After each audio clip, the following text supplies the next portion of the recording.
கர்த்தருடைய நாமத்திற்கு மகிமை உண்டாகட்டும்.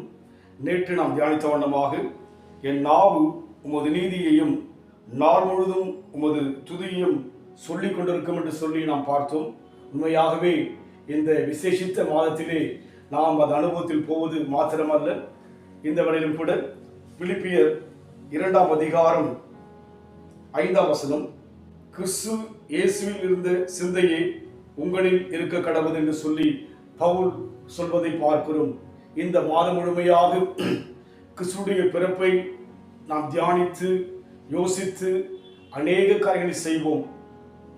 புது உடைகளை வாங்குவதும், வீடுகளை அநேக முறையிலே ஜொலிக்க வைப்பதும், மகிழ்ச்சியான காரியங்களை செய்ய விரும்புவோம். நல்லதுதான், தவறல்ல. அதற்கு மேலான ஒரு ஆவிக்குரிய ஒரு காரியத்தை நாம் செய்ய வேண்டும்.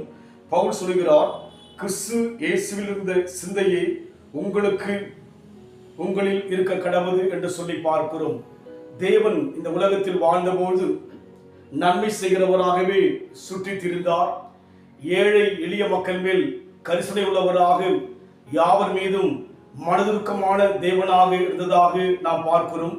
அதுபோல் இந்த மாதத்திலே நாம் அநேக காரியங்களை, நாம் விரும்புகிற அநேக காரியங்களை செய்தாலும் கூட அவையெல்லாம் சற்று நாட்கள் தான்.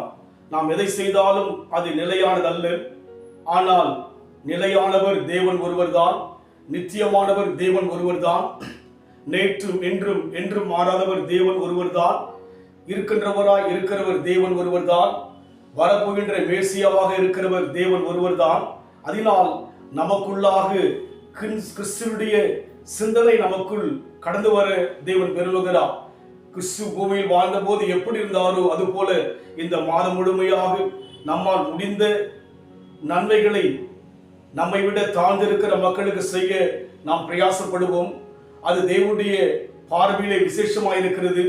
அதுவே கிறிஸ்துவின் சிந்தையாக, கிறிஸ்துவுடைய அடையாளமாக இருக்கிறது.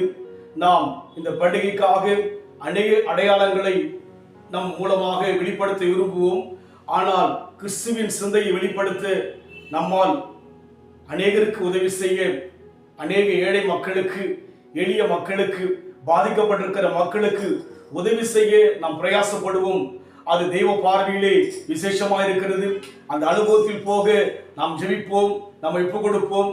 தேவன் அதற்குரிய கிருபைகளை, அதற்குரிய நன்மைகளை நிறைவாய் கொடுத்து இந்த ஆண்டை நாம் திருப்தியை முடைக்க தேவன் உதவி செய்ய வல்லவராய் இருக்கிறார். இனி நான் வாழ்வது உமக்காக, உமது மகிமைக்காக. இனி நான் வாழ்வது உமக்காக, உமது மகிமைக்காக. உம் அன்பை எடுத்து சொல்வேன், உம் அன்பை எடுத்து சொல்வேன். ஓயாமல் பாடுவேன், நான் ஓயாமல் பாடுவேன். என் இயேசு ராஜாவுக்கே என்னாலும் ஸ்தோத்திரம், என்னோடு வாழ்பவர்க்கே என்னாலும் ஸ்தோத்திரம். ஆம், நமக்குள்ளாக இந்த விசேஷித்த இந்த மகிழ்ச்சியான மாதத்திலே கிறிஸ்துவின் சிந்தையை வெளிப்படுத்த, கிறிஸ்துவின் யோசனையை வெளிப்படுத்த, கிறிஸ்துடைய ஆசையை வெளிப்படுத்த நம்மை புகழ்ப்போம். அன்பின் ஆண்டவரே, எங்களுக்குள்ளாக நாங்கள் பண்டிகை வெளிப்படுத்தாதபடிக்கு ஆண்டவரை வெளிப்படுத்த அநேகருக்கு நீர் உலகத்தில் வந்தபோது உலகமே ஆசீர்வதிக்கப்பட்டதையா, அதுபோல் நாங்கள் அநேகருக்கு, எங்கள் ஆண்டவரை பார்க்கின்ற அநேக ஜனங்களுக்கு நாங்கள் ஆசீர்வாதமாயிருக்க உம்மை வெளிப்படுத்த உதவி செய்யுங்க. இயேசுவின் நாமத்தில் பிதாவே, ஆமென். கர்த்தர் ஆசீர்வதிப்பாராக. God bless you.